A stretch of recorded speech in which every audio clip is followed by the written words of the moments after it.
First one, I spotted. This is actually a very good question. You mentioned that D.Va can mess up Anna's healing, especially with the incoming buff. Do you think that that's the balance needed to make Mercy more viable? Probably not.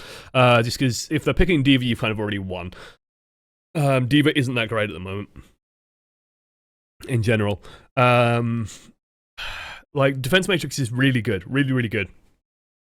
The biggest adjustment is pretty simple, though. It's playing D.Va before, you could like poke out of the barrier a lot and just absorb damage. Now you can't really do that so much. Just be very careful when leaving the barrier. In general, I think that Anna is just the better. Anna's like the better spot healer, like just big heals where you need it, than Mercy. And then you want a slow heal per second, sort of sustainy healer like Zenyatta or Lucio. So Mercy's just kind of in an awkward position at the moment. That's the issue with Mercy. What are you doing, Zeta? You pointed up. Here we go. If you take Sim as a DPS spot, you lose all the range of the enemy team, can just poke from a distance to win the fight. Yeah, the problem with Sim as a DPS spot is you're basically overloading your team at close range. So the enemy team just goes slow and just shoots and wins. And they just don't run into you until they've broken your barrier, and then they should just kill you with better ultimates. If Joshua James Pemberton was a flavor of ice cream, what would he be? That's a very good... Something like... Yeah, something... Like, have you ever had like a ginger ice cream, actually? That's actually quite nice. I've had one before and it's like had crumbled... I don't want to use the English term for them because everyone fucking laughs when they hear about ginger nuts. They're like a... For Americans, they're like a cookie made with ginger and sugar. They're very nice. It's like crumble into the ice cream. It's delicious. That's what I'd be. What are D.Va and Junkrat flavored ice creams that we so desperately desired? D.Va is something like a sickeningly sweet strawberry, surely. Like a really sweet, sugary strawberry. Junkrat is... I have no idea.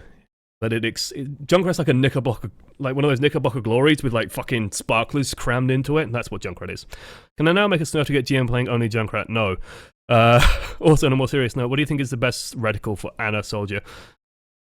No, what are we using here? We're using a dot. I actually quite like the small crosshair on both. I've warmed up to the small crosshair a lot more than the dot, and so I generally use that. Basically, but it's personal preference. How to kill Lucio as Tracer? Not really a question relating to today.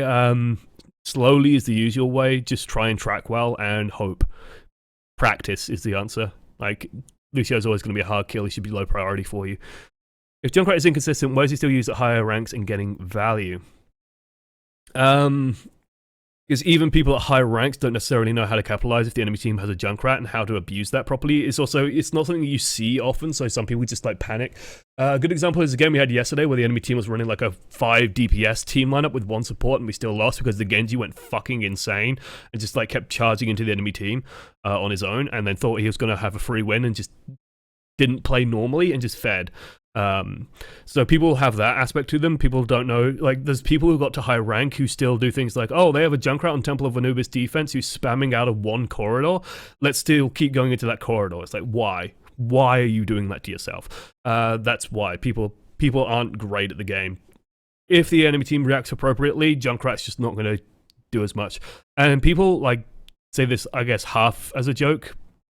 Like, I saw this pop up a couple of times, how to be a good Junkrat, play Pharah instead. Honestly, it's not wrong. Pharah provides a lot of what Junkrat provides. She's not as good as like pure indirect fire, but she can still peek around corners and spam rockets, and it's very hard to dislodge. She can attack from multiple angles. Her ultimate is a lot more powerful. She deals out similar volumes of damage. She has great space control. She's just better than Junkrat. And that's kind of the issue with Junkrat. Ways of trying to make Junkrat viable, like one way that I've fielded in the past is like give him 2 traps, give him 2 bear traps to throw around, and that might be better. So yeah, just to answer this question, like give him 2 traps, maybe that might work, just because that gives him more space control. Make the grenades travel faster is one idea I saw to make it more similar to TF2's Demo Man. But honestly, Junkrat's core problem is a core problem in Overwatch, which is if you are dealing damage but not getting kills, it is technically good for the enemy team, especially if your ultimate is trash. One actually good way of making Junkrat stronger would be to give him a better ultimate. because he will be able to build it very, very quickly because he deals so much damage. The problem with Junkrat's ultimate is that it's crap. It's complete crap. It can occasionally get a kill or two, but good teams will generally hear it coming, back away, spread out, and just shoot it.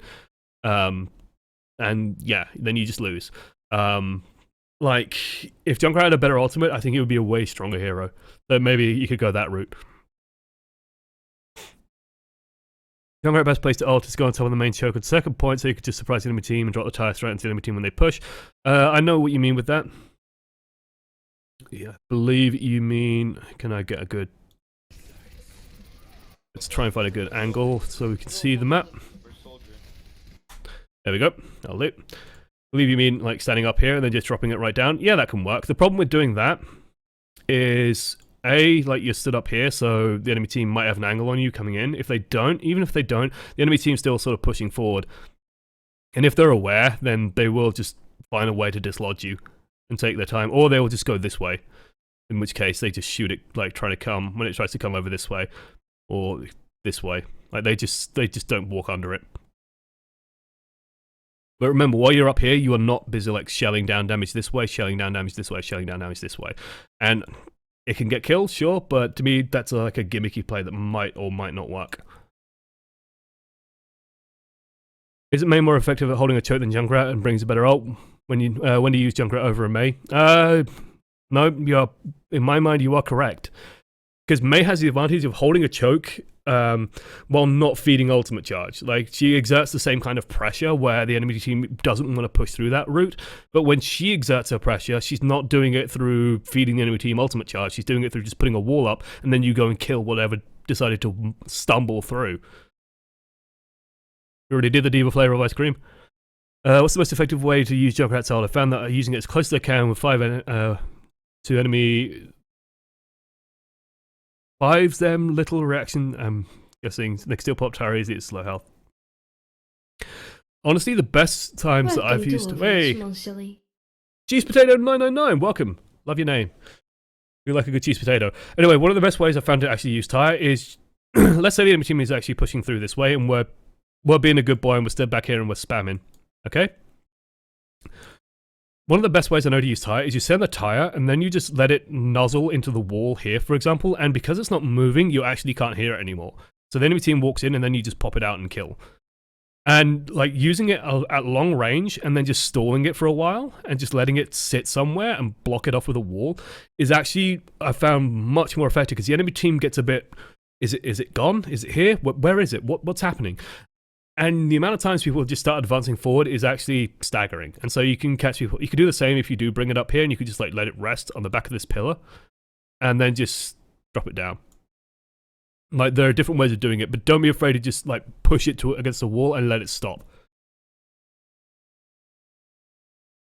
There we go. I need to use hotkeys for this. I think there are hotkeys. Yes, there are. Map question. Somebody once told me that attackers were going to roll me. No. Somebody once told me that attackers should go to the right because there's more places to come out and get to the point. Do you agree? I think a variety of attack routes is good. Like, there's no... Let me put it this way. The second that there is one good path to attack is the second that everyone just constantly defends that path to attack, and it no longer becomes a good path to attack. In my mind, like, pushing center is always a bold move. Ooh, this is bigger than I was expected. That's what she said. So, like, always pushing center is a bad idea. In general, I find the best thing to do is... so, when you say right, like, this is the problem with saying right, is because on attacking side, thinking this way, left is tunnels, right is sort of the open pathway. I like going right on attack, like this way. The reason is quite simple. It's because what you can then do is you can filter out this way, and like you say, there are different routes you can go. So you can filter out this way very easily, or you can go up and over very easily, or you could go even further back around. Like, there's a lot of different ways to redeploy. Enemy teams also, it's hard to scout you. Like, they have to put someone up here to be able to see you coming and be able to spot that you're going to be there. So it's actually very hard for them to know that you're just rushing down this pathway. If you're going this way, for example, they can generally spot you on the bridge and then just hold this side. And if you're coming through mid, they definitely can spot you coming. But in general, like, a variety is always a good idea. So you push one way again, then change direction. Why is Temple of Anubis so much fun to play? You liar. Kappa. I see you there. When you're playing fire into a rat, is it your job to kill him? It's never a bad idea. Your job is to just shell out damage and pick off vulnerable people. Junkrat is one of those vulnerable people. Like, he can't do anything to stop you. So honestly, he's relatively low priority for you because, like, if they have a Soldier 76 and a Junkrat, you want to be putting pressure on the Soldier 76 so he can't do shit, and he can't shoot at you, and keep him pushed back. Because if he gets free reign, he's just going to shoot the shit out of you. But when you have an opportunity to, absolutely, like, take the chance and just kill the Junkrat because he can't do anything to stop you. Do you know what sounds like? Yeah, see, this is the problem with Americans. Hey, cheese potato, there we go. Thank you for joining the many friendo. We have ginger nuts in New Zealand. Yeah, well, in Australia you have whatever, like, everything normal. Like, well, when I say normal, I mean like Commonwealth. Australia and New Zealand are like bros. I know that setting a trap right where you're standing when you use it is good since you blow up when you die. Also, I know that tire doesn't make noise in midair. Any other tips when using the ult? Don't be afraid to suicide tire every now and then.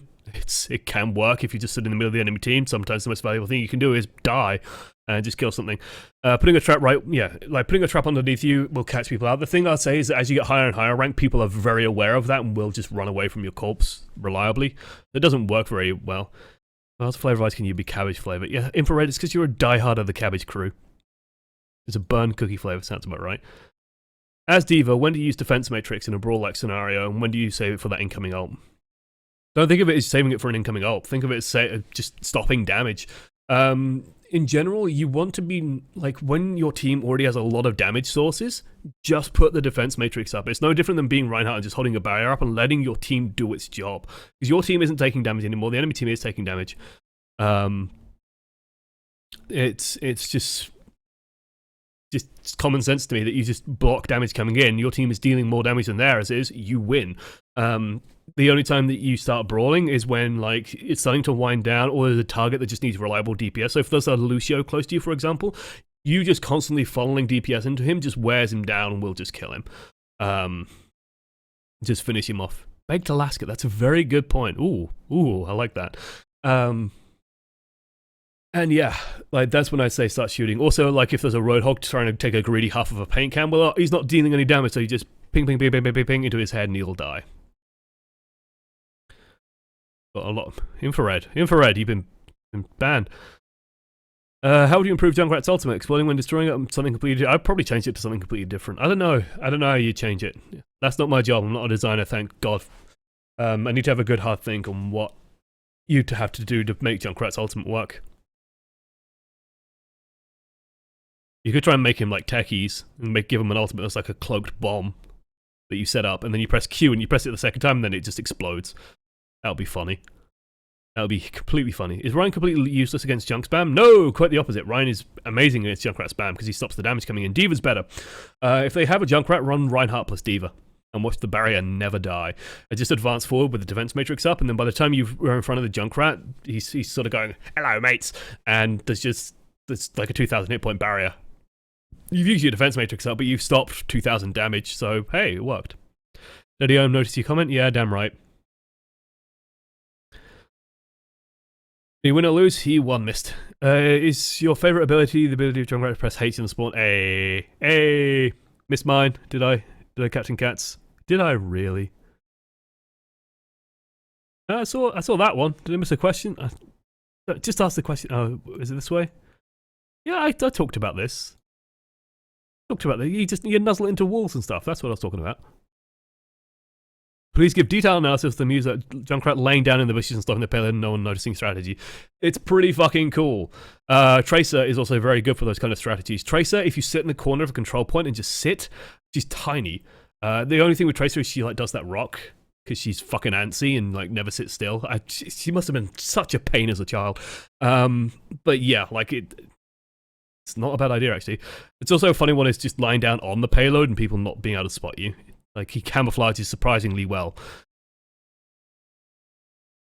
Why do pros use Junkrat certain maps in beta? In beta, Ana didn't exist. The concept of feeding ultimates is less well known. Sometimes the pros can bring it out. Like, Junkrat is still okay on the first point of Temple of Anubis. Still good. Like, will still stop people coming in, deal a lot of damage, can get a lot of good kills. He's still good on Dorado first point as well. Very tight choke points, very easy for him to control, very easy for him to scout out different pathways and deal a lot of damage that way. Junkrat is pretty good on... there's a couple of other ones. You could make an argument for First Point Hollywood, but I think that's too open. Like, especially once you get through the choke, it just gets way too open and way too easy. I'm sure I'm missing some obvious ones, but hey, Junkrat like has his places, but he's a very niche pick. Very niche pick. What do you think Junkrat found in the Australian outback? No idea. Maybe nothing. Maybe he found love. That's the true treasure. No, surely don't worry. I took it as intended. Don't worry about it, man. Relax. I'm very hard to offend. Very hard to offend.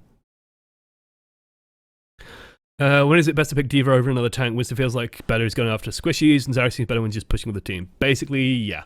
D.Va is very good if they have a lot of high damage spam, so stuff like Bastion, Junkrat, stuff that you can't deal with that damage just by trying to out tank it. Don't think of D.Va as someone who, for example, can go after squishies reliably. D.Va's very good at exerting pressure on stuff like Soldier 76 and McCree, which isn't necessarily squishies, but she can just get to them and just out-duel them. They will generally blow up your mech, but in trade, you will kill them. And then you can try and just get yourself a brand new shiny car on like the back of Reinhardt's head or whatever. That's how you sort of outplay that. Right now, no one's picking those kind of things. D.Va also used to be pretty good against Roadhog, blocking his damage, but now that Roadhog can basically two-shot her, it's just not worth it.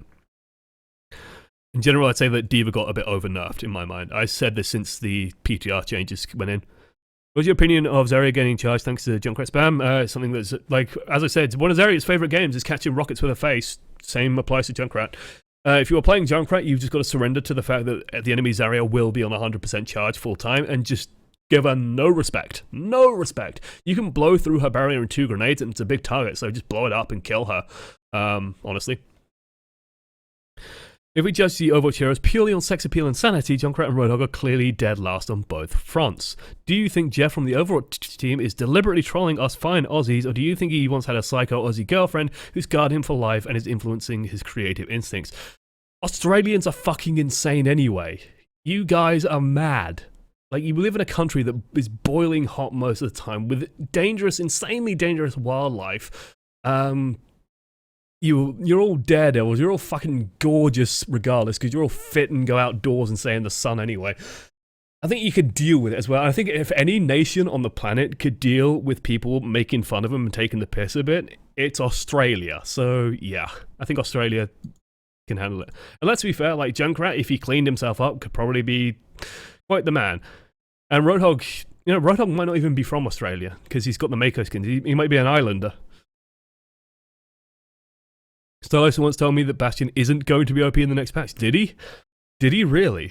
Because I think Bastion's going to be pretty powerful. That's what oh god, what did I miss? What did Infrared do to get banned? Infrared, oh. Infrared, are you spamming? Are you spamming people during question time? Is Zarya the best counter to a good junk? Yeah. Well, Zarya's just a very good counter to it, just because you build like crazy. He pointed out how cool the Soldier 76 is. What happened to the other 75? Failed projects. And they didn't have cool jackets.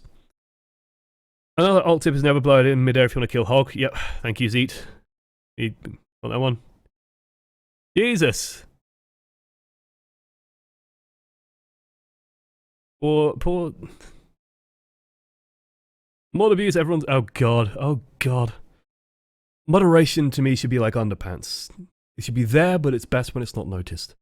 Anyway, thank you for the review and advice. Made my day. We'll do my best to improve. I hope this helped somehow. I really hope it did. We've done about 20 minutes of questions, so I'll probably take a couple more and then we'll go with that. As a Zarya main, I get excited. Yes, damn right. Holy shit, I just saw what you did talk about in the Fenner stream 1.5. Oh. I can't believe we lost this, actually. Oh, yeah, Tracer sitting down Strat.